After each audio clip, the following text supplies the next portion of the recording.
یہ بہت ضروری ہے سمجھنا کہ ویجیلنٹ ہونا، چوکس ہونا اور ایک ویجیلنٹی میں، ویجیلنٹ ہونا اور ایک ویجیلنٹی میں بہت زمین آسمان کا ایک میسو فرق ہے۔ ویجیلنٹی کیا ہے؟ ویجیلنٹ یہ ہے کہ آپ جب کسی برائی کو دیکھیں، کسی ظلم کو دیکھیں، تو آپ ایک جمہوری طریقے سے، پرامن طریقے سے آپ اس برائی کا خاتمہ کریں، احتجاج کریں۔ اگر آپ دیکھتے ہیں کہ غریب ہے، جس کو اسپتال میں ایک بیڈ نہیں مل رہا ہے، جیسا کووڈ کے دوران ہوا تھا، تو اس کو مدد کرنا وہ ویجیلنٹ ہے۔ اگر ہم دیکھتے ہیں کہ ہمارے معاشرے میں، ہمارے محلے میں ایک شوہر ہے جو اپنی بیوی پر تشدد کرتا ہے، مار پیٹ کرتا ہے، تو اس کو روکنا، یہ ویجیلنٹ کی نشانی ہے۔ اگر کوئی بچے ہیں جو علم سے، تعلیم سے محروم ہو رہے ہیں، تو اللہ نے آپ کو قابل بنایا، تو آپ ان کو علم کی شمع ان کے لیے روشن کر رہے ہیں، وہ ویجیلنٹ ہے۔ مگر ویجیلنٹی وہ لوگ ہو جاتے ہیں جو یہ سمجھتے ہیں کہ ہمارے پاس ایک طاقت آ گئی، ایک موب کلچر کو اپنا لیں گے، اور ویجیلنٹی بن کر اپنے مقاصد کو تکمیل کرنے کے لیے، اور وہ مقاصد میں نہ برائی کو برائی مانتے ہیں، نہ ظلم کو ظلم مانتے ہیں۔ تو یہ بہت ضروری ہے کہ ایک ویجیلنٹ میں اور ویجیلنٹی میں اس فرق کو محسوس کیا جائے۔ اور یقیناً جب تک ہم اپنے دل میں برائی کو برائی نہیں مانیں گے، ہم جب تک اپنے دل میں، اپنے سوچ اور اپنے فکر میں ظلم کو ظلم نہیں مانیں گے، ہم یہ ویجیلنٹ نہیں ہو سکتے ہیں۔ تو یقیناً یہ ایک بہت بڑا چیلنج بھی ہے، مگر آپ کو اور ہم تمام کو، نوجوانوں کو، یہ چیلنج قبول کرنا پڑے گا۔ اور اکثر ہم دیکھتے ہیں کہ بھائی ویجیلنٹ کیوں نہیں ہے، آپ چوکس کیوں نہیں ہے؟ تو بولتے نہیں، مجھے روزمرہ کے میری مصروفیات ہیں، مجھے کمانا ہے، مجھے اپنے زندگی کے ضروریات کو تکمیل کرنا ہے۔ دین اسلام آپ کو کبھی نہیں روکتا آپ کے زندگی کے ضروریات کو تکمیل کرنے کے لیے، مگر یہ جو ایڈجسٹ کرنے کی پالیسی ہے، یہ جو ایڈجسٹ کرنے کی پالیسی ہے کہ نہیں مجھے اپنے روزمرہ کے سٹرگلز ہیں، اور یہی قسم کے لوگ برائی کو ریشنلائز کر دیتے ہیں، یہی قسم کے لوگ ظلم کو ریشنلائز کر دیتے ہیں، اور پھر یہ آگے بڑھ کر ایسا ہو جاتا ہے کہ اپریشن کو بھی مان لیتے ہیں۔ اور جو اقتدار کی کرسیوں پر جو لوگ بیٹھ کر ظلم کرتے ہیں، وہ کہتے ہیں نہیں، وہ یہ ظلم نہیں کرے گا تو کیا کرے گا پھر بتائیے آپ۔ تو یہ اس مزاج سے بھی ہم کو بچنے کی بہت ضرورت ہے۔ اور پھر ہم دیکھتے ہیں کہ بعض لوگ ظلم کرنے والوں کے ساتھ، برائی کو پھیلانے والوں کے ساتھ کمپرومائز کر لیتے ہیں۔ تو اس لیے بہت ضروری ہے کہ یہ جو سمجھوتا، اگر ہم حالات کے ساتھ سمجھوتا کر لیں گے، اکثر دیکھتے ہیں کہ لوگ جسٹیفائی کرتے ہیں حالات سے سمجھوتا کر لو۔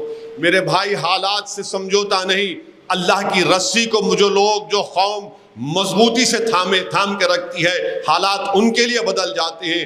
جو لوگ ظالموں سے کمپرومائز کر لیتے ہیں، جو برائی کو برائی نہیں سمجھتے اور ایڈجسٹ کرنے کی بات کرتے ہیں، تو پھر بربادی ان کا مقدر بن جاتا ہے۔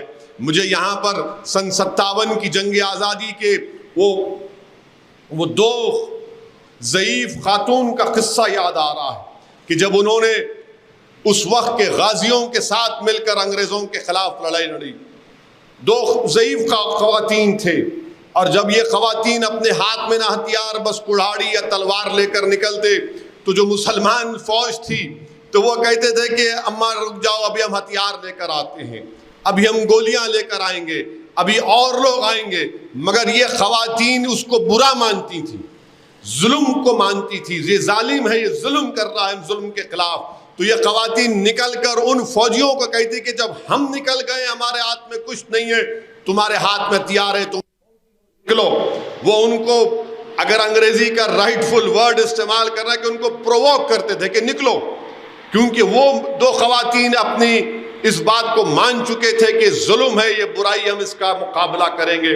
وہیں پر مجھے آپ جانتے ہیں کہ ٹونک راجستھان میں مسلمان نکلے، 4000 غازی نکلے، اودے رنگ کا انگ رکھا اور ہری رنگ کی پگڑی باندھ کر، امامہ باندھ کر لوگ نکلے، انگریزوں سے مقابلہ کیے۔ ان کے پاس ہتھیار نہیں تھا، مگر ایک عزم تھا، حوصلہ تھا کہ ظلم کر رہے انگریز، یہ برے ہیں، یہ برائی کو پھیلا رہے ہیں، انہوں نے اپنی جانوں کو قربان کر دیا، انہوں نے اپنے دل سے، اپنے جسم کے ہر اعضاء کو یہ کہہ دیا تھا کہ ظلم ہے، یہ برائی ہے، ہم اس کا خاتمہ کریں گے، اس وقت تک خاموش نہیں بیٹھیں گے جب تک کہ ہم اس برائی اور ظلم کو نہیں روکیں گے۔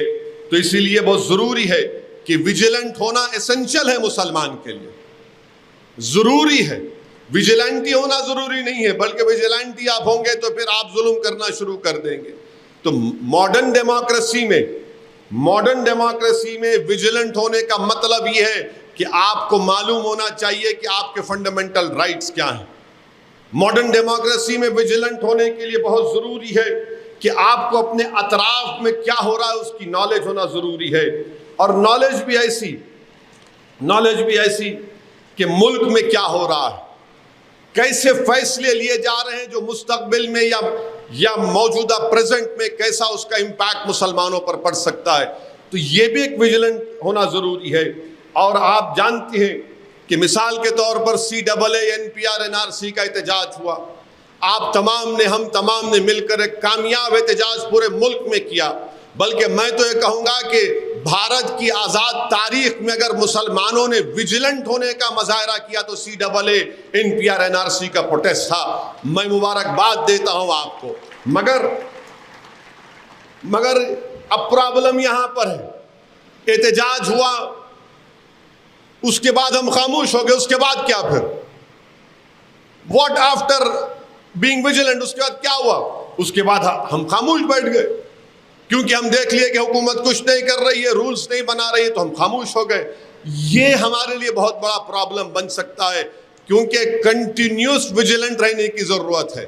یہ ایک چیز ہے۔ دوسری چیز یہ ہے کہ بہت سے مسلمانوں میں لوگ یہ بھی نہیں جانتے کہ سپریم کورٹ میں اب ایک کیس آ رہا ہے، اور شاید سپریم کورٹ اس کی سنوائی کا آغاز کرے کہ مسلمانوں کو اور کرسچنوں کو دلت سٹیٹس دیا جائے۔ بہت سے مسلمانوں کو نہیں معلوم، اور ہم کیوں بول رہے ہیں کہ دلت ہے، مسلمانوں میں، عیسائیوں میں ہے۔ اسے کوئی ڈینائی نہیں کر سکتا کہ کاسٹ ایک ریالٹی ہے ملک میں ہمارے، اور ہم ایکوالٹی کی بنیاد پر، آرٹیکل 15 کی بنیاد پر ہم یہ کہہ رہے ہیں کہ مسلمانوں میں دلت کرسچن ہے، دلت عیسائی بھی ہیں، اور ان کو یہ پروویژن ملنا چاہیے۔ اور رنگناتھ مشرا کمیشن کی رپورٹ نے اس کی سفارش بھی کی، ایک ڈسنٹ رپورٹ تھی۔ ہم کو اس سے باخبر رہنے کی ضرورت ہے۔ اب جو لوگ اس کی مخالفت کر رہے ہیں، کیوں کر رہے ہیں؟ کیونکہ وہ جانتے ہیں کہ مسلمانوں کو اگر اس کیٹیگری میں شامل کر لیا جائے گا، جو انصاف کا تقاضا ہے، جسٹس کا مطالبہ ہے کہ ان کو شامل کیا جائے، مسلمانوں کرسچن کو، ان کو ڈر یہ لگ رہا ہے کہ وہ ریزرو سیٹس ہیں پارلیمنٹ کی، یہ یہاں سے جیت کر آئیں گے۔ تو اسی لیے ان چیزوں کے بارے میں بھی آپ کو اور ہم کو ویجیلنٹ رہنے کی ضرورت ہے۔